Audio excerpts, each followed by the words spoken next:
Right. Welcome to Barcelona. Famous for sunshine, sangria, and this twisting slab of tarmac that's about to host one of the most gloriously chaotic qualifying sessions ever committed to digital memory. We're in the Corvette C7 Group 3. A car so loud, it can restart a pacemaker from 2 postcodes away. It's got the grace of a drunken rhino and the throttle discipline of a toddler with sugar addiction. And frankly, we love it. Now, qualifying begins, and immediately in front of us, a BMW. Because of course it is. Turn 1 approaches. You think, maybe, just maybe I'll go around the outside, real class-like. And the game, in its infinite wisdom, says, no, here's a penalty. For racing. How dare you? We absolutely send it. Door open, foot down, and the BMW vanishes in the mirrors like your will to attend Monday meetings. Then suddenly, a Ferrari. Prancing horse? More like prancing snail. He's weaving like he's on a Sunday drive through Tuscany, warming his tires. So, naturally we pass him too, because we're in a Corvette. We do not lift. We do not wait. We arrive loudly. And just ahead now, Mercedes AMG. Another one faffing about with tire temps. Honestly, it's like a yoga retreat full of premium brands up here. Meanwhile, our American muscle behind them, snorting V8 fury and wondering what planet everyone else is on. We're carving through the chaos, one confused manufacturer at a time, and all before the actual race has even started. So far, this is less qualifying session, more vehicular triage. But rest assured, when the lights go out, the real madness begins.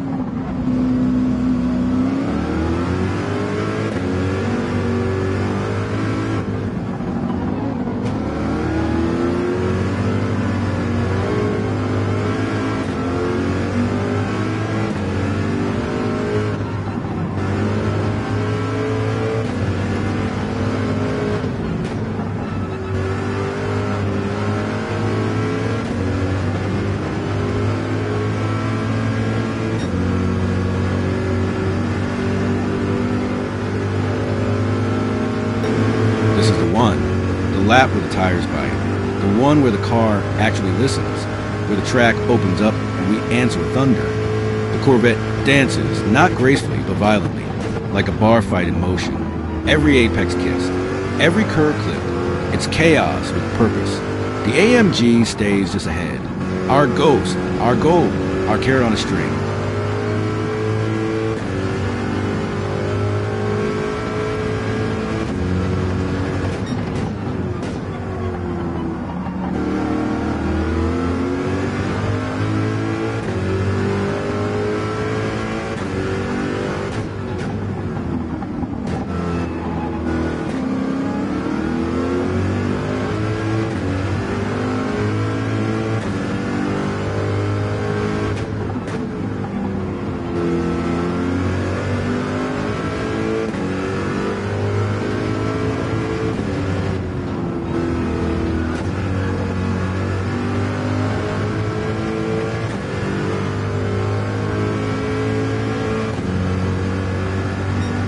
Then, because we're feeling confident, we go for it again. One more shot, one more lap. Maybe we can do better. We push, and then penalty. What for this time? Breathing too aggressively? Looking at a corner the wrong way? Who knows? We're penalized. Again. We laugh, or cry. It's hard to tell.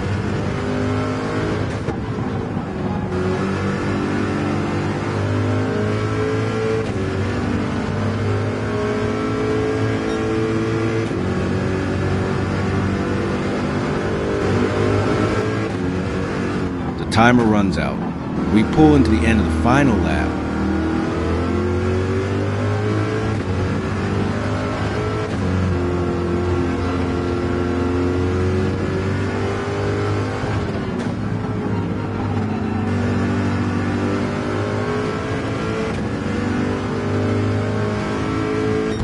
.14th. Not exactly pole position, but we'll take it.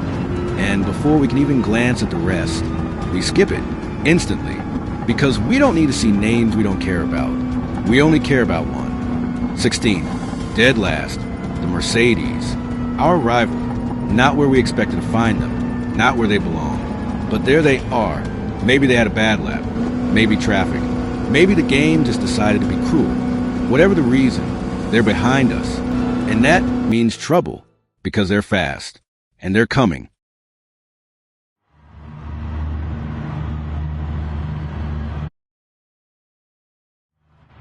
And here we are, the rolling start. We're third to last. And there's our rival, Mercedes, at the very back. They've got a lot of work ahead. Let's see if they can do it.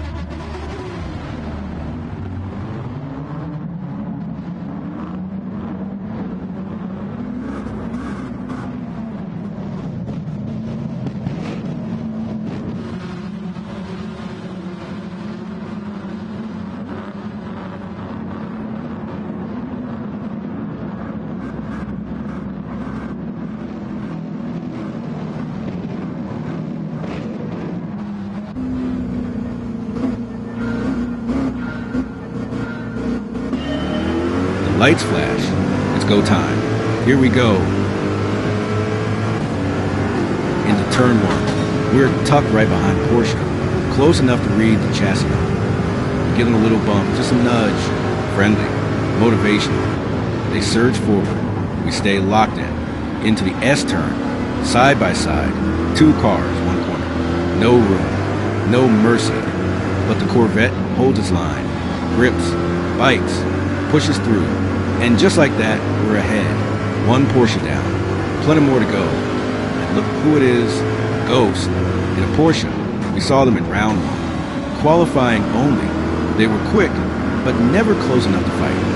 Now, different story. The racing is tight, chaotic, carnage brewing in every corner. There's a Porsche in dirt.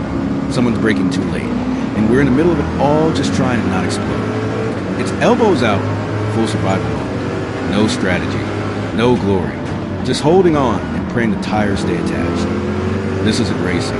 This is war with lap times. And to make matters worse, we're on the hard tires. Yes, the grip level of a shopping trolley in the rain. While everyone around us is driving like it's the last lap of a man's. The track's chaos. The racing's violent. We're just trying to survive on tires made of granite. No traction, no forgiveness. Just pure tire-shaped suffering. And somehow, we're still in this. Yes, we're on hard tires. Yes, it feels like driving on buttered cinder blocks. But before you judge, it's strategy. The race requires both compounds. So instead of saving the misery for later, we take our medicine now. One lap, that's it.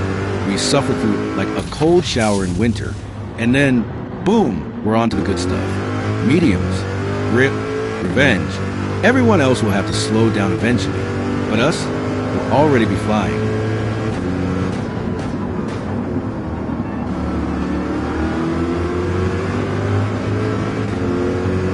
So we pit first. Hard tires off, mediums on. Brilliant. The strategy's solid. But now we're last, and it feels like we're racing in fog. We're in VR. No HUD, no positions. No clue how we're doing, other than the fact we're driving better. We're on mediums. We know the tires are right, but that's it. We have no idea if it's working. Every corner we push, but there's no way of knowing, are we catching up, or are we just racing by ourselves in void? It's like driving blindfolded, except the blindfold is the entire race. It's the Corvette way. Who needs information when you've got raw power and, well, blind optimism?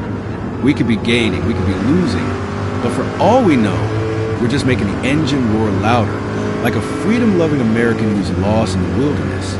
Who needs strategy when you can just outmuscle everything in sight? It's like a cowboy with a compass that doesn't point north, but by God, it's pointing somewhere. But who cares? The sound of the engine is victory itself. And if we're not winning, we'll just blame it on the tire strategy. Or maybe the track's fault. Or perhaps the ghost of Dale Earnhardt haunting us with his unforgiving spirit.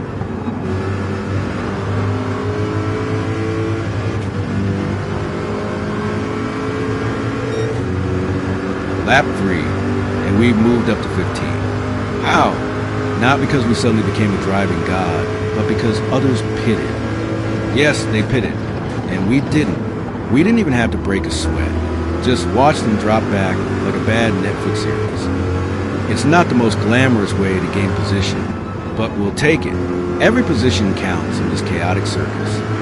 Now we're 15. Sure, it's not the top 10, but at least we're no longer the last circus clown in the pack.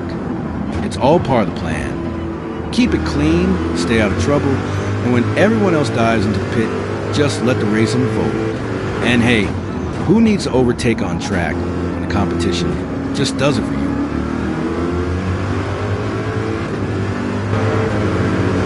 Lap 5, and now 14th place. How do we get here? Simple, the competition pitted. Again, it's not exactly a move to be proud of, but hey, we didn't ask for it. It just kind of fell into our lap, like a free coffee at a drive-thru. While they're scrambling for fresh tires, we are out here just living the dream, driving like an American in the fast lane, making progress without even trying. We didn't pass anyone on track. We didn't race anyone. We just watched everyone else make the rookie mistake of pitting too late. And now we're 14. Not exactly glamorous, but it's a step up from last. And for now, that'll do.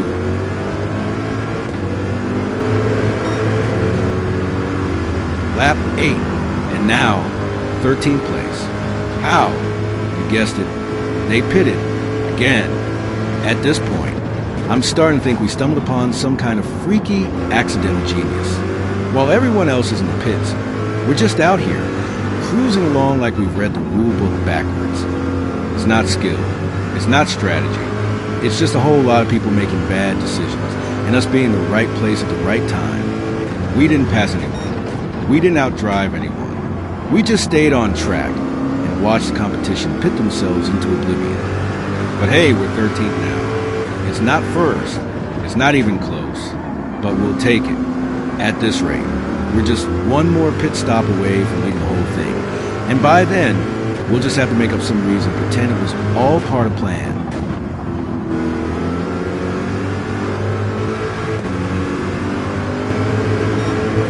Lap 10, and we've moved into 12th place. A heroic overtake, a daring lunge up the inside, an expertly executed switchback. Nope, they pitted. Again, that's right. Another driver voluntarily removed himself from our way like a polite but confused tourist stepping off the racetrack. We didn't even have to lift a finger. Just kept driving in a straight line, minding our own business, and being position gained. Some might call it lucky. Some might call it boring, but we call it what it is: flawless, calculated genius.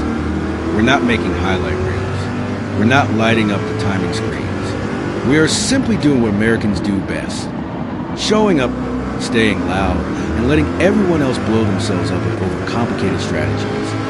And let's be honest, it's not thrilling to watch.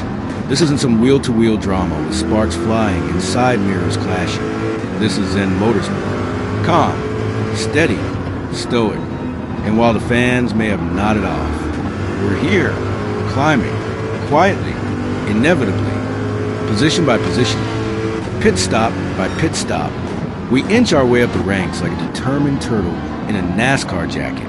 So here we are, 12, no drama, no fireworks, just us, a Corvette, and a whole lot of consistency. And as dull as it might seem, it's working, which is more than we can say for the guy now stuck in the pit lane.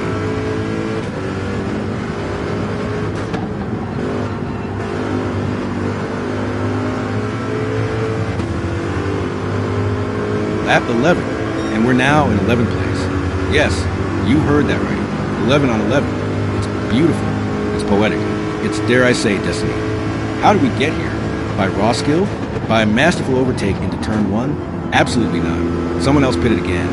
Another driver, voluntarily stepping aside as if to say, no, please, you go ahead. And we did, without a fight, without a rev match downshift. We just cruised by like a Cadillac on a Sunday afternoon. We didn't take 11, we inherited it, like your grandma's old china cabinet. Unexpected, probably not earned, but we'll bloody well keep it. Now look at us, 11th place on lap 11, the alignment of racing gods. It's like the universe itself is rewarding us for doing basically nothing. Some drivers claw their way up the field, wheel to wheel, risking it all. We just sit back, hold the line, and let the chaos sort itself out in the pit lane. And we're not done yet. Oh no, because if someone pits on lap 12, well, you already know where we're going next.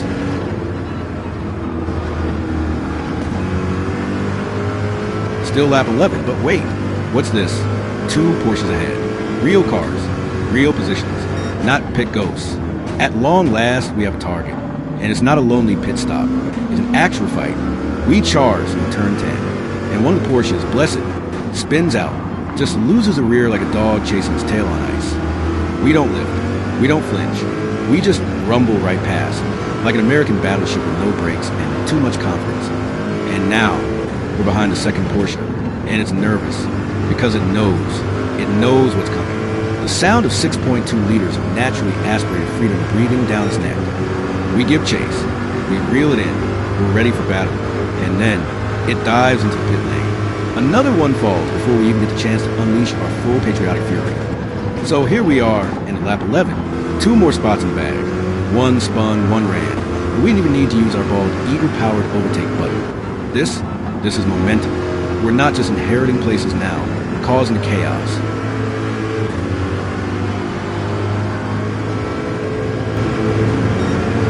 We skip ahead. Lap 15. Why? Because, honestly, nothing happened. Just laps. Glorious, uneventful laps. The kind that make endurance racing feel like a mildly aggressive yoga class. We were in 8th, just keeping it tidy. No drama. No dives. Just vibing at 130 miles per hour, watching the tire wear and listening to the Corvette growl like AV8 powered tumble dryer. Then, suddenly we're in 7th. You'll never guess how. Okay, yes, you will. They pitted. Again, another one down. Probably for snacks, or maybe just a cry. And now, directly ahead of us, a McLaren, elegant, refined, built for precision. It looks like it came off a showroom floor where the floor is made of carbon fiber and the salesmen speak in champagne. And here we are, behind it, in a Corvette, basically a rocket-powered barkeeper. We haven't passed them. Not yet. They haven't made a mistake. But we are close. So close they can probably smell the cheeseburgers and octane fumes through their air vents. This is a new kind of battle. Not horsepower. Not braking. Mind games. We're in the mirrors. We're in their thoughts. We're in their way of life. We're not just racing them. We're slowly becoming their anxiety. They know we're back here. And they know that if they even think about overshooting the corner, we'll be there. Ready. Hungry. Loud. This isn't a pass. This is a siege.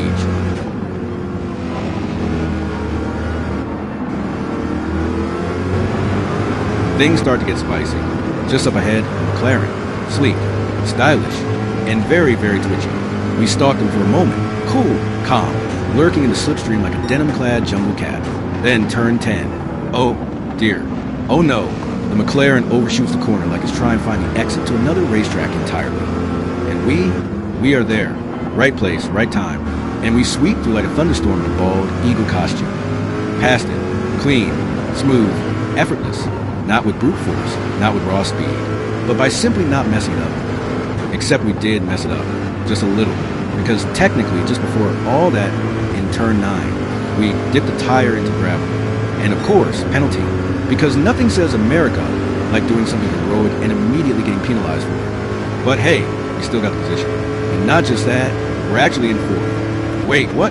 How did that happen? Probably a pit stop, maybe divine intervention, or maybe the sheer gravitational pull of the Corvette moving up the leaderboard. Whatever it was, it's working. This, ladies and gentlemen, is progress. Corvette style. Gravel and all.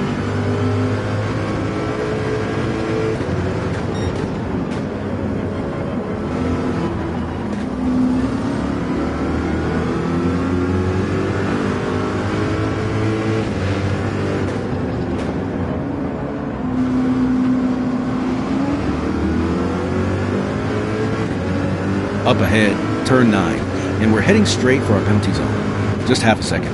But in racing terms, that's basically a small eternity. Long enough to lose position, or at the very least, your dignity. We scrub it off. Quick, controlled, still ahead. Like a Corvette doing ballet in work boots. Messy, but surprisingly graceful. But then, what's that in the rear view? Oh no, it's the Mercedes-AMG, our respectable rival. The one who started dead last. And now, they've overtaken McLaren. We just worked so hard to pressure. like some sort of German ghost rising from the ashes of 20th place. Thanks to our penalty, they've closed the gap. They're coming. It's Rocky IV, but the cars are punching with lap times and tire wear instead of gloves and patriotism. We're in fourth, but we can feel the pressure now. This isn't just about power anymore. It's about survival. And maybe, just maybe, it's about not letting that Mercedes catch us sleeping. Final lap, we're in third place. Well, we think we are. The top two haven't pitted, but in our blissfully ignorant American hands, this is a fight for bronze medal, and we're going to earn it like it's covered in barbecue sauce and freedom. We come screaming down the straight, and who should appear? The BMW. Yes, that BMW. The one from qualifying. The one we tried to pass on turn one, and got slapped with a penalty for. And now, poetic justice. They exit the pits just as we come flying past. It's a moment so perfectly timed. You'd think it was scripted by Hollywood, if Hollywood had more tire smoke. We pass them. Clean. Loud. American. But it's not over, because in the mirrors, the Mercedes, our rival, the underdog of grid, once a humble backmarker, now a silver menace with impeccable tire strategy and vendetta. It's a duel now, a proper showdown. Us in the Corvette, worn tires, nerves of steel. Them in the AMG, calculated clinical, closing the gap. One mistake and it's over. One late break, one missed apex, one American twitch, and the German efficiency eats us alive. Turn 10, we take the outside. The Mercedes dives up the inside, bold, reckless, desperate. He's going for it. The AMG lunges like it's trying to carve his name into the asphalt, but he overcooks it. He's gone in too high. It's Stuttgart spaghetti. We lift, breathe, brake, slide back underneath like a stealthy V8 submarine, retaking the spot with all the elegance of flying brick that knows its way home. We're still ahead. Final turn. One more corner to glory. We grip. We pray.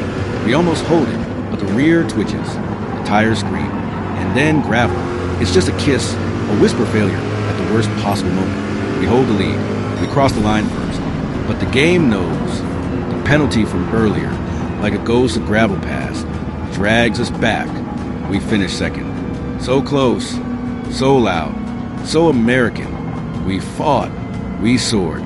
We slid into gravel like a bald eagle with a limp wing, and still came away with silver.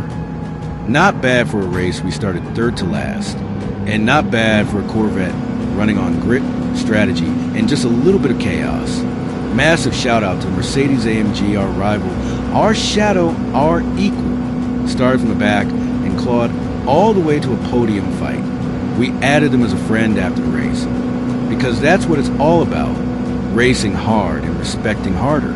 If you enjoyed the chaos, the carnage, and the occasional gravel bath, leave a like, drop a comment, and subscribe for more wheel-to-wheel lunacy.